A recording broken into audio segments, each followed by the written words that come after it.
ꯃꯌꯥꯝꯕꯨ ꯏꯀꯣꯛꯅꯣꯅ ꯇꯔꯥꯝꯅ ꯑꯣꯛꯆꯔꯤ꯫ ꯉꯁꯤꯁꯨ ꯑꯁꯦꯡꯕ ꯊꯣꯛꯈꯤꯕ ꯊꯧꯗꯣꯛ ꯑꯅꯤꯈꯛ ꯃꯌꯥꯝꯒꯤ ꯃꯐꯝꯗ ꯈꯨꯗꯣꯜ ꯇꯧꯖꯔꯛꯀꯦ꯫ ꯋꯥꯔꯤ ꯑꯅꯤ ꯑꯁꯤ ꯇꯥꯃꯤꯟꯅꯁꯤ ꯍꯥꯏꯅ ꯃꯌꯥꯝꯒꯤ ꯃꯐꯝꯗ ꯍꯥꯏꯖꯔꯤ꯫ ꯍꯧꯖꯔꯛꯀꯦ, ꯇꯥꯃꯤꯟꯅꯁꯤ꯫ ꯚꯤꯗꯤꯑꯣ ꯑꯁꯤ ꯑꯗꯨꯃꯛ ꯃꯈꯥ ꯇꯥꯅ ꯌꯦꯡꯕꯤꯌꯨ꯫ ꯚꯤꯗꯤꯑꯣ ꯑꯁꯤ ꯌꯦꯡꯕꯅ ꯍꯦꯟꯅ ꯅꯨꯡꯉꯥꯏꯒꯅꯤ ꯈꯟꯖꯩ꯫ ꯋꯥꯔꯤ ꯑꯁꯤ ꯍꯧꯖꯔꯛꯀꯦ, ꯇꯥꯃꯤꯟꯅꯁꯤ꯫ ꯑꯍꯥꯟꯕ ꯋꯥꯔꯤ ꯑꯁꯤ ꯑꯦꯂꯤꯁꯥ ꯔꯥꯝ꯫ ꯋꯥꯔꯤ ꯑꯁꯤ ꯇꯥꯕ ꯃꯇꯝꯗ ꯑꯗꯣꯝ ꯑꯉꯛꯄ ꯐꯥꯎꯒꯅꯤ꯫ ꯋꯥꯔꯤ ꯑꯁꯤ ꯇꯥꯃꯤꯟꯅꯁꯤ꯫ ꯑꯦꯂꯤꯁꯥ 2013ꯒꯤ ꯖꯅꯋꯥꯔꯤ ꯗꯦꯠ 31ꯗ ꯑꯦꯂꯤꯁꯥ ꯍꯣꯇꯦꯜ ꯑꯃꯈꯛꯇ ꯂꯥꯛꯑꯝꯃꯤ꯫ ꯍꯣꯇꯦꯜ ꯑꯗꯨ ꯍꯦꯛ ꯃꯅꯥꯛ ꯌꯧꯕꯒ ꯃꯍꯥꯛꯀꯤ ꯐꯣꯟ ꯑꯗꯨ ꯂꯧꯊꯣꯛꯑꯝꯃꯤ ꯑꯗꯨꯒ ꯃꯍꯥꯛꯀꯤ ꯃꯃꯥꯒ ꯃꯄꯥꯒꯗ ꯐꯣꯟ ꯇꯧꯔꯝꯃꯤ꯫ ꯑꯦꯂꯤꯁꯥ, ꯏꯃꯥ, ꯍꯣꯇꯦꯜ ꯑꯃꯈꯛ ꯐꯪꯉꯤ, ꯑꯩ ꯃꯐꯝ ꯑꯁꯤꯗ ꯃꯇꯝ ꯈꯔ ꯂꯩꯕ ꯌꯥꯔꯅꯤ ꯍꯥꯏꯗꯨꯅ ꯃꯍꯥꯛꯅ ꯐꯣꯟ ꯇꯧꯔꯝꯃꯤ꯫ ꯑꯗꯨꯒ ꯃꯍꯥꯛ ꯍꯣꯇꯦꯜ ꯑꯗꯨꯗ ꯆꯪꯈꯤ, ꯂꯩꯈꯤ꯫ ꯑꯗꯨꯒ ꯃꯇꯝ ꯈꯔ ꯍꯧꯈ꯭ꯔꯕ ꯃꯇꯨꯡꯗ ꯍꯣꯇꯦꯜ ꯑꯗꯨꯗ ꯐꯦꯕ꯭ꯔꯨꯋꯥꯔꯤꯒꯤ ꯗꯦꯠ 19ꯗ ꯐꯣꯟ ꯔꯤꯡ ꯑꯃ ꯂꯥꯛꯑꯝꯃꯤ꯫ ꯍꯜꯂꯣ, ꯍꯣꯇꯦꯜ ꯑꯁꯤꯒꯤ ꯏꯁꯤꯡ ꯂꯥꯛꯇꯦ, ꯀꯃꯥꯏꯅ ꯇꯧꯔꯤꯅꯣ ꯁꯤꯕꯣ? ꯑꯝꯇ ꯁꯦꯝꯕꯤꯔꯛꯑꯣ꯫ ꯐꯅꯤ, ꯌꯦꯡꯖꯒꯦ ꯍꯥꯏꯗꯨꯅ ꯍꯣꯇꯦꯜ ꯑꯗꯨꯒꯤ ꯃꯤꯗꯨꯅ ꯍꯥꯏꯔꯝꯃꯤ꯫ ꯏꯁꯤꯡ ꯑꯗꯨ ꯃꯈꯣꯏꯅ ꯇ꯭ꯔꯥꯏ ꯐꯅ ꯇꯧꯗꯨꯅ ꯁꯦꯝꯃꯝꯃꯤ, ꯑꯗꯨꯕꯨ ꯀꯣꯟꯅꯊꯪꯗ ꯏꯁꯤꯡꯒꯤ ꯃꯍꯨꯠꯇ ꯑꯉꯥꯡꯕ ꯏꯈꯦꯡ ꯑꯣꯏꯅ ꯂꯥꯛꯈꯤ꯫ ꯑꯉꯥꯡꯕ ꯏ ꯑꯣꯏꯅ ꯂꯥꯛꯄꯗꯨꯗ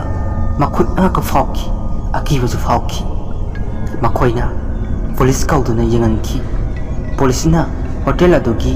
ꯃꯊꯛꯇ ꯀꯥꯈꯠꯇꯨꯅ ꯆꯦꯛ ꯇꯧꯔꯝꯃꯤ꯫ ꯏꯁꯤꯡꯒꯤ ꯇꯦꯡꯀꯤ ꯆꯦꯛ ꯇꯧꯕ ꯃꯇꯝꯗ ꯉꯛꯂꯤꯕ ꯑꯃꯅ ꯇꯦꯡꯀꯤ ꯃꯅꯨꯡ ꯑꯗꯨꯗ ꯑꯦꯂꯤꯁꯥ 2013 ꯖꯅꯋꯥꯔꯤꯒꯤ ꯗꯦꯠ 31ꯗ ꯆꯪꯈꯤꯕꯤ ꯑꯦꯂꯤꯁꯥꯒꯤ ꯑꯁꯤꯕ ꯍꯛꯆꯥꯡ ꯇꯦꯡꯀꯤ ꯃꯅꯨꯡ ꯑꯗꯨꯗ ꯌꯥꯎꯗꯨꯅ ꯂꯩꯔꯝꯈꯤ꯫ ꯃꯈꯣꯏ ꯑꯉꯛꯄ ꯐꯥꯎꯈꯤ꯫ ꯃꯇꯧ ꯀꯔꯝꯅ ꯁꯤꯔꯤꯕꯅꯣ, ꯀꯅꯥꯅ ꯍꯥꯠꯂꯤꯕꯅꯣ ꯍꯥꯏꯕ ꯃꯈꯣꯏ ꯑꯉꯛꯄ ꯐꯥꯎꯈꯤ꯫ ꯈꯔ ꯑꯃꯅ ꯁꯨꯁꯥꯏꯗꯅꯤ ꯍꯥꯏ, ꯈꯔ ꯑꯃꯅ ꯃꯤꯅ ꯍꯥꯠꯄꯅꯤ ꯍꯥꯏ꯫ ꯃꯈꯣꯏ ꯆꯌꯦꯠꯅꯗꯨꯅ ꯃꯇꯝ ꯀꯨꯏꯅ ꯂꯩꯈꯤ꯫ ꯑꯁꯨꯝ ꯇꯧꯗꯨꯅ ꯄꯨꯂꯤꯁꯅ ꯊꯤꯒꯠꯂꯕ ꯃꯇꯨꯡꯗ CCTV ꯀꯦꯃꯦꯔꯥꯗ ꯃꯈꯣꯏꯅ ꯚꯤꯗꯤꯑꯣ ꯑꯃꯈꯛ ꯊꯦꯡꯅꯔꯝꯃꯤ꯫ ꯑꯦꯂꯤꯁꯥꯒꯤ ꯃꯍꯥꯛꯅ ꯂꯤꯐ ꯃꯅꯨꯡꯗ ꯇꯣꯡꯕꯒꯤ ꯚꯤꯗꯤꯑꯣ ꯑꯃꯈꯛꯅꯤ꯫ ꯚꯤꯗꯤꯑꯣ ꯑꯁꯤ ꯌꯦꯡꯕ ꯃꯇꯝꯗ ꯃꯈꯣꯏ ꯄꯨꯝꯅꯃꯛ ꯑꯉꯛꯄ ꯐꯥꯎꯈꯤ꯫ ꯃꯌꯥꯝ ꯚꯤꯗꯤꯑꯣ ꯑꯁꯤ ꯌꯦꯡꯃꯤꯟꯅꯁꯤ꯫ ꯚꯤꯗꯤꯑꯣ ꯑꯁꯤ ꯌꯦꯡꯕ ꯃꯇꯝꯗ ꯑꯗꯨꯝ ꯑꯉꯛꯄ ꯐꯥꯎꯕꯤꯒꯅꯤ꯫ ꯃꯍꯥꯛꯅ ꯇꯧꯔꯤꯕ ꯃꯌꯥꯝ ꯑꯗꯨ ꯀꯔꯤꯅꯣ ꯍꯥꯏꯕ ꯑꯗꯨꯝ ꯑꯉꯛꯄ ꯐꯥꯎꯒꯅꯤ꯫ ꯚꯤꯗꯤꯑꯣ ꯑꯁꯤ ꯌꯦꯡꯃꯤꯟꯅꯁꯤ꯫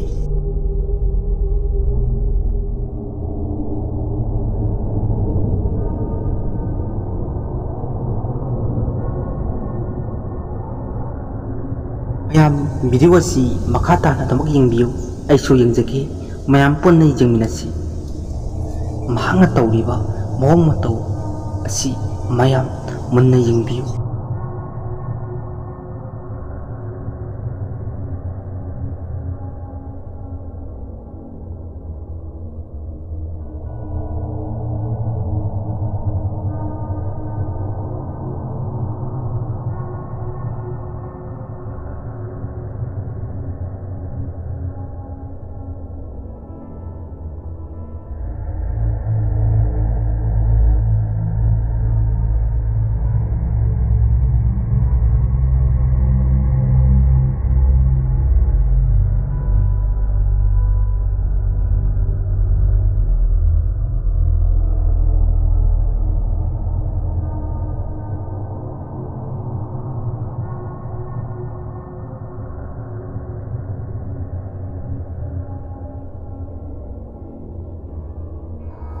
ꯃꯌꯥꯝ ꯁꯤꯒꯤ ꯃꯇꯥꯡ ꯑꯁꯤ ꯃꯤꯠ ꯀꯨꯞꯇꯅ ꯌꯦꯡꯕꯤꯌꯨ꯫ ꯃꯍꯥꯛꯅ ꯃꯁꯤꯗ ꯇꯧꯔꯤꯕꯁꯤ ꯀꯔꯤꯅꯣ?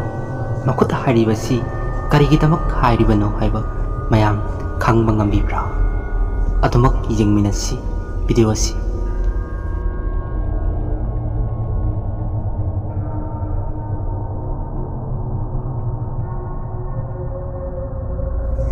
ꯃꯌꯥꯝ ꯚꯤꯗꯤꯑꯣ ꯑꯁꯤ ꯃꯇꯥꯡꯁꯤꯗ ꯂꯣꯏꯖꯔꯦ꯫ ꯃꯌꯥꯝ ꯚꯤꯗꯤꯑꯣꯗꯨ ꯌꯦꯡꯉꯒ ꯑꯉꯛꯄ ꯐꯥꯎꯕꯤꯕ꯭ꯔꯥ? ꯃꯍꯥꯛꯅ ꯃꯗꯨ ꯇꯧꯔꯤꯕꯗꯨ ꯃꯤꯄꯨꯝ ꯈꯨꯗꯤꯡꯃꯛ ꯑꯉꯛꯄ ꯐꯥꯎꯈꯤ꯫ hotel adugi miyoi haibada hotel aduda asumna miyoi kayaju asiba kaya ama yauki hai tingki manung aduda aduga hotel asida hana nupa makhak society ko siki hai maki thawaina hotel aduda lariba ipum kutimak hali hai masi kona haidorakpani mayam makoina hotel aduda sikiba nupa adu killer haibdi mi hatpa mi amakhakni hai mahak hingli kandasu mi yam hatpa jenda lairoba madungumba mi misak amakhak oiba jani mahak siraba matungdasu mahaki thawaina mi kudimak hatli aduga Elisa su nupaduna hatpa oigidra haiduna mipum kudimakna jingnari mayam hawrakpada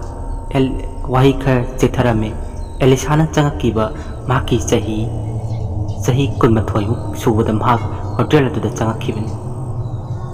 ngasigidi matang sida wari si loijare mathangi wari si amuk taminasi haina mengi hum thaijari mathangi wari amuk taminasi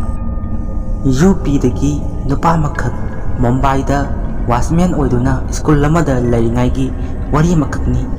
wari asisu aina sengma thokiba thodok tigaluba matamda phangpa wari amakhakni aina mamangna su haijakre wari singasi thajaba thajadaba habdudi adongi wakhanda leijare wari singan asisu aina sengmani haibasu ngamjade makoina sengmani haiduna haibirpadu aina muk mayamna tahanjabani mathangi wari sem taminasi mayamna tabda nungaina ba mawongda wari si lijari taminasi ai UP dagi lakjaba nupa makhakni Mumbai da ai wasman oiduna school lamakta lay school ado yamna chawi aduga ichikchi school ado da ai matam khara lairaba matungda nongmagi numidang amakhakni ikhang khangawdana school ado da angana kapi khonjen aina tarakhi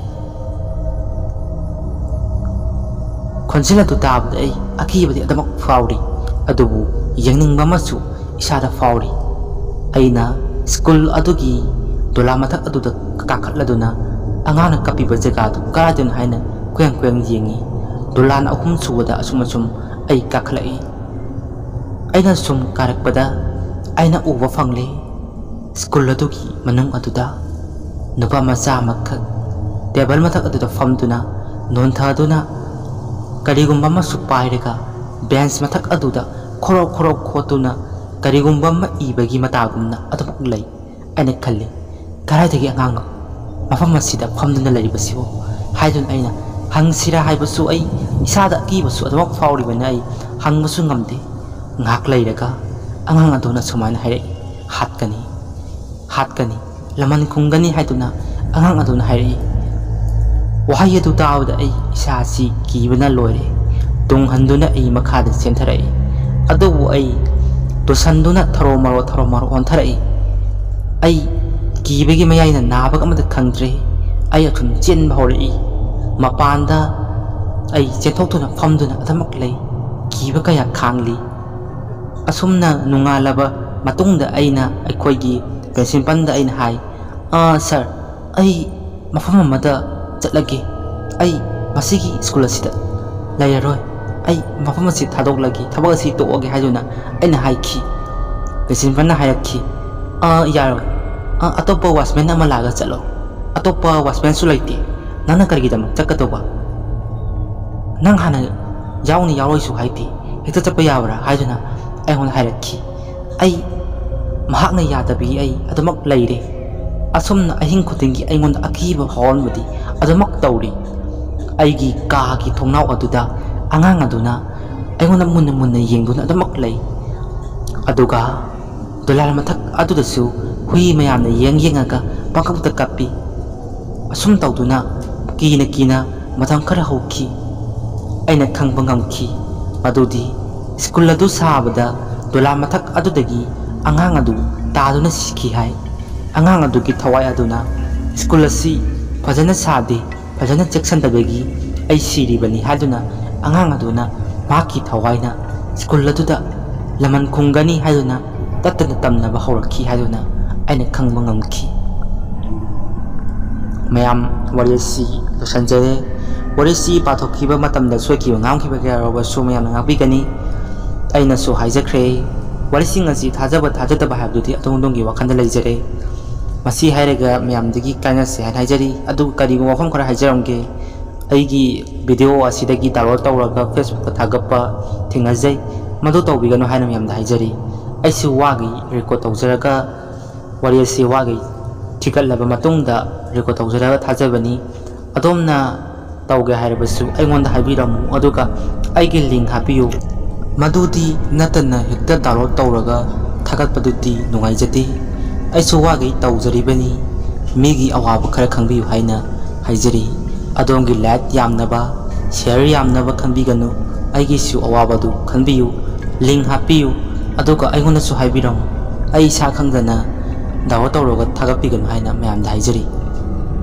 saubiba yade masi haraga mayam dagi kaina se hainajari hayeng amuk wari ama pudunu laksege ngasi gi kaina si mayam bu amuk hana khoyamjari